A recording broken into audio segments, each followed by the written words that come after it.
Okay, another incredible week. Like, I know we're open for classes, we're open for shows, but still so much is going on. First of all, check out this amazing counter where you're gonna be able to sit as soon as we get our pods in, which is happening next week. More on that next week. Anyways, a lot of furniture is happening, all this millwork. You got these beautiful counters. We've got an amazing bench like this. Check out these really cool benches. All week long they've been building benches, and they've been building this final piece. Check it out, here we go.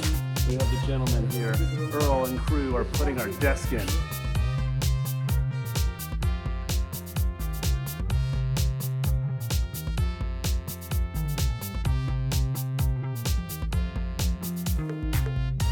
The last thing to know, because you never know it when it's like 3 o'clock and you're coming for a lesson, but check out all of our storage is full.